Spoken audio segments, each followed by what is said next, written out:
To return to her chosen medical field, Beth had to immerse herself in the everyday atmosphere of the department, where she managed to find a place as a novice pediatrician. Jack, already a strong boy, started attending daycare. Kai continued working with children in the sports section, and life in their family followed a pre-planned path. After a few months, Jack's daycare teacher asked Beth to visit her in the methodological office after work. She shared her observations and concerns with the mother, but started with a question: "Have you noticed anything unusual in your son's behavior lately?" Beth raised her eyebrows in surprise, widening her eyes in amazement. "Both my husband and I are very busy at work. We mostly see our little one in the evenings, but he seems healthy and energetic. What exactly concerned you? We were preparing for the morning performance in the group, and the children were having trouble with the traditional dances." Jack and his little partner were going around the music room again. Suddenly, he paled and sat down on a child's chair. "At that moment, I didn't think much of it. But your son started stopping more frequently during movements. It seemed to me that his lips were turning blue at that point. Yesterday, we had a scheduled checkup with the local pediatrician from the district hospital, and she advised us to see a pediatric cardiologist with the boy. As a doctor, I'm a pediatrician too, but I couldn't notice anything in my son," Beth sharply replied. However, a thought began to form in her mind. Could she have noticed it? Without wasting time, the next day, she took Jack to her own medical center. The doctor's diagnosis was shocking. "Your son has been diagnosed with a rare form of congenital heart defect, which usually manifests only at the age of 3 or 4. The only salvation is urgent surgery. Otherwise, his life will be in danger, and his condition will deteriorate with each passing day. Our city lacks the facilities to perform such a complex surgical intervention. There is expertise in another city where such operations have already been successfully carried out. In this case, cardiothoracic surgeons from Germany, Switzerland, or Israel suit us, where the necessary experience is available." Beth and Jack walked slowly along the path home. For Beth, each step felt like an eternity filled with worry for her little one. The boy's heart was her particular concern, as fragile as thin crystal that seemed unable to bear any strain. Kai rushed from his sports school instantly, responding to her hurried call, while she delved deeper and deeper into the depths of textbooks, notes, and medical literature. It all boiled down to the chances of favorable and fatal outcomes being equally balanced, as though a weight hung on the scales at 50-50. The cost of the rare and complex operation in another city seemed fantastically high. Minutes turned into hours, and Beth and Kai couldn't muster the necessary sum, even after selling their grandmother's old apartment with her consent. Moving to a modest one-bedroom apartment on the outskirts failed to balance their financial situation. In despair, a ray of hope emerged when one of the charitable foundations intervened, and suddenly everything started to move forward. Finally, funds for the surgery were raised, payment was made, tickets to another city were purchased, and belongings were neatly packed. However, at the most tragic moment during the operation, despite all efforts and aspirations, Jack, like the last leaf of autumn, slipped away on the operating table. There was no negligence, no unsteady hand of a doctor, or a grave mistake, just the darkest shadow of a severe illness. Beth, a pediatrician, understood the hopelessness of the situation. She realized that at that agonizing moment, there was nothing to be done, and the feeling of helplessness gripped her heart. When the surgeon emerged from the operating room, a shadow cloaked in the darkness of inevitability, and silently shrugged. At that moment, they both understood nothing could change, nothing could rewind that irrevocable line. They didn't release a sigh or utter a word, only held each other tighter, as if it were the sole refuge in that cold, lifeless place where bright fluorescent lights illuminated the dreadful incident. Devastated by the loss, Beth futilely repeated, "It's time to blame. We missed it, unable to find a way earlier when we needed to go to another city. If we had done it earlier, on life, to compensate for that moment forever burdened by loss." It was then that she first uttered her motto, which became a beacon in her heart. "But you're always responsible for everything. Some just pass through life without realizing it." 2 years after Jack passed away, Kai decided to broach the subject with Beth about the possibility of having a second child. However, she herself felt an inexplicable barrier to this thought. She couldn't decipher her feelings. Suddenly, she no longer wished to give birth, didn't long for the idea of a new little one. All her strength, skills, and energy she wanted to dedicate solely to those children in need, to the suffering and the sick. but not to her own. Kai, coming to terms with this decision, no longer brought up the topic, didn't impose the idea. His daughter was now by his side, a separate entity from this enigmatic woman unfamiliar to Beth. She even subtly refrained from mentally labeling her as the child's mother. Only one thought remained in her mind. What could her husband possibly share with this woman, seeming to her like a feathered creature from another reality?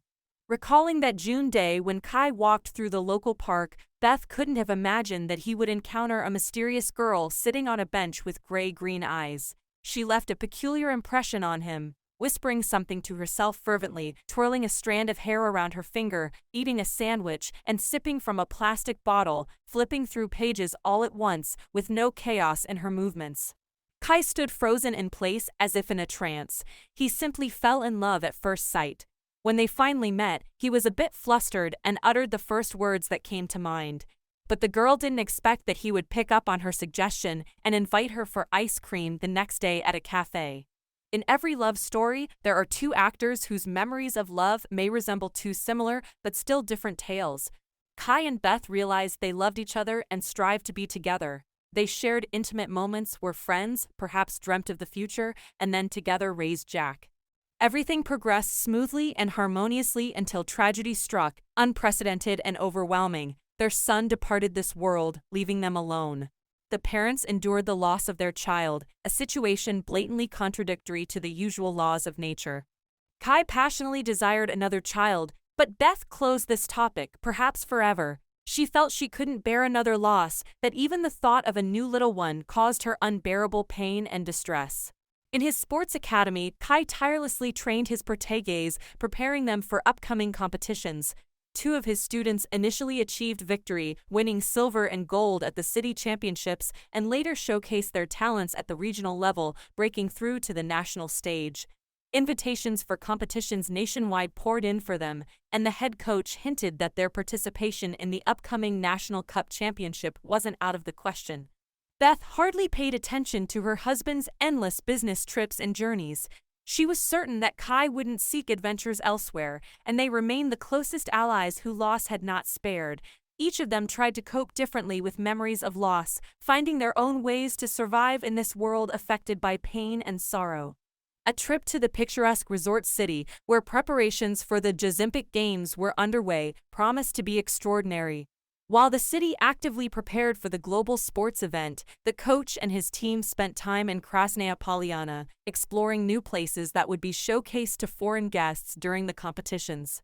After successful performances at tournaments and acquiring return tickets, it became apparent that the resort city had attracted too many professional athletes and specialists from different countries. Travel documents became a real scarcity, and the coach had to buy a ticket for a sleeping berth for two. His companion turned out to be a girl with a pert nose and blue eyes, heading to his city for a vacation. In this carriage, snug and confined, something unexpected began. The coach and his unexpected seatmate, initially silent and somewhat perplexed, gradually started conversing. Sharing stories about their lives and sporting achievements, they discovered they had much in common. Unnoticed, time flew by, enveloping them in a pleasant atmosphere and an unexpected sense of closeness. She was unusual. Although she constantly spoke about things that might have seemed odd or even frivolous, she didn't know what silence was. She carried her thoughts like a stream, even about the absurdities that, in her opinion, were peculiarities we were not blessed with by a higher power. But all this didn't catch Kai's attention. He was deeply attached to his Beth, and attention from other women held no significance for him. The girl in the compartment was 10 years younger than Kai. When he entered, she was actively chewing on a potato pie, washing it down with a soft drink, and greeted him, introducing herself as Summer. She explained that she was heading for a 9-month-long vacation without days off, working as a painter on construction sites for 2 consecutive weeks. When surprise lingered in the air, Kai silently sat on the second bunk.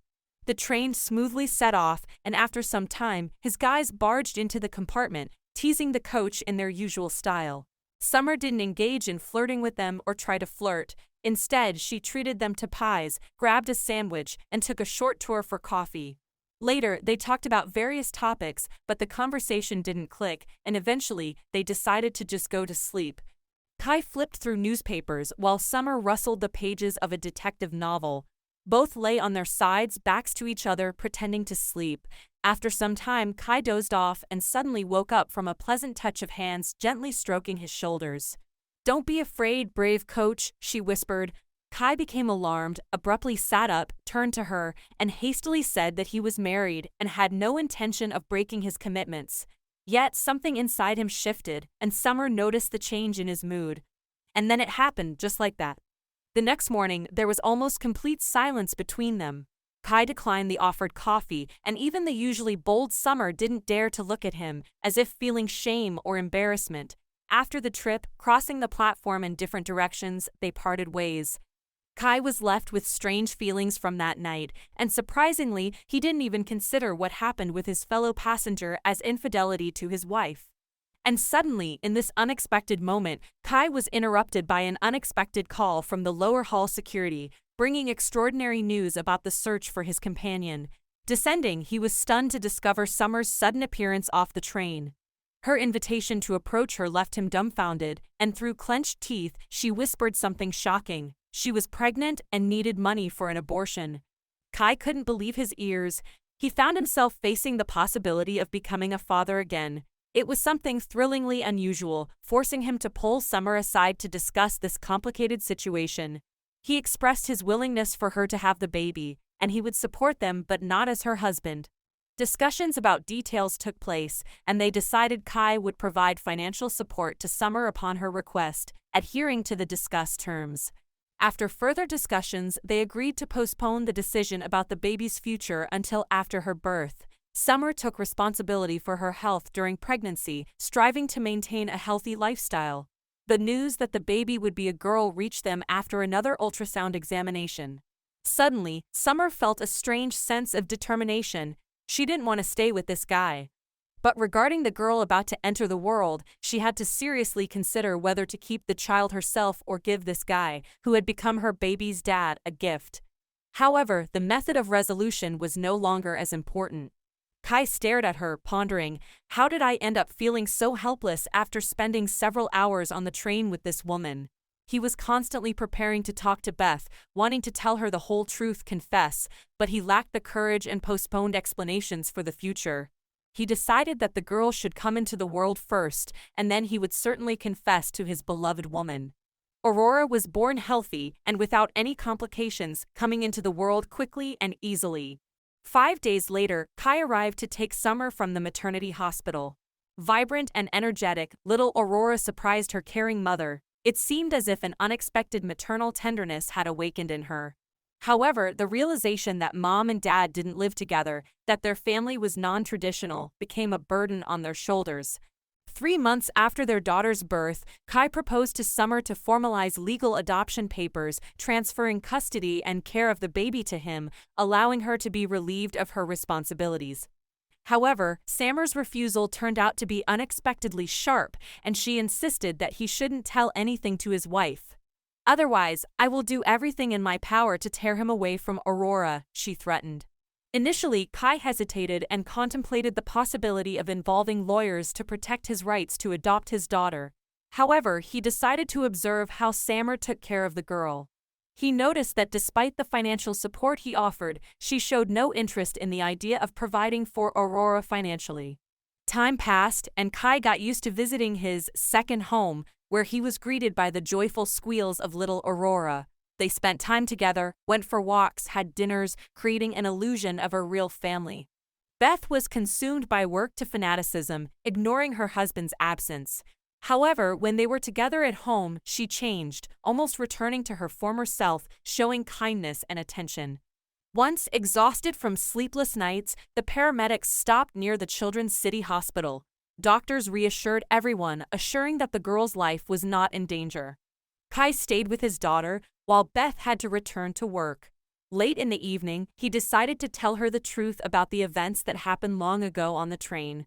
By the time of his confession, Beth had almost calmed down, surprised that she didn't consider her husband's brief affair as a betrayal to their family. She felt how eagerly Kai yearned for this girl, who had become the embodiment of his dreams of parenthood. The fates of people are diverse, and the paths that help them find the happiness of fatherhood are unique. Subsequent events began to acquire astonishing nuances. Beth actively advised her husband on which doll to choose for their daughter upon discharge, delighted her with sweets, and gave her gifts for her birthday and New Year's.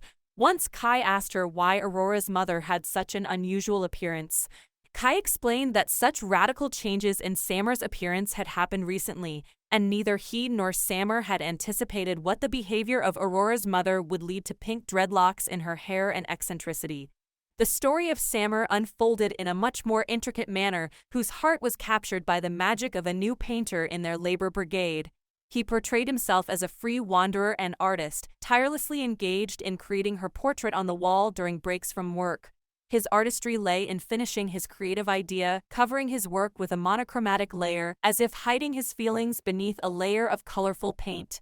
Sammer, entirely captivated by this artist, enthusiastically adopted his style, deciding to grow the same dreadlocks as his. However, the man gave her no hints of any possibility of intimacy or establishing a relationship, which only intensified her attraction towards him. As time inexorably passed, Sammer fully immersed herself in imitating her idol, the painter. At the same time, she noticeably ignored Aurora, creating an impression as if she remained the perfect mother only when Kai was around. Kai remained oblivious to the changes happening with Sammer, unaware that during the New Year holidays, she felt as if her feelings were soaring, despite the Wanderer's warnings about his inclination not to stay in one place for more than 2-3 months. 2 weeks after noticing a longing in his eyes, Sammer decided to gather her courage and talk about something significant, realizing that Kay's wife's secret was no longer a mystery. She proposed they both meet at a cafe to discuss a serious matter.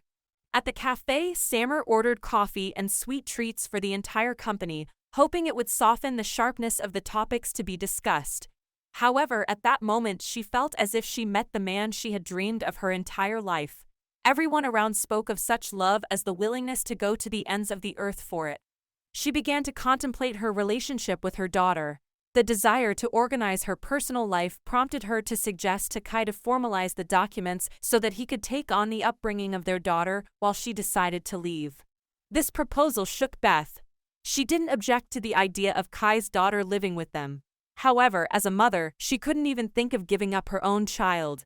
The image of her son, Jack, emerged in her thoughts, and she realized she could never give him up.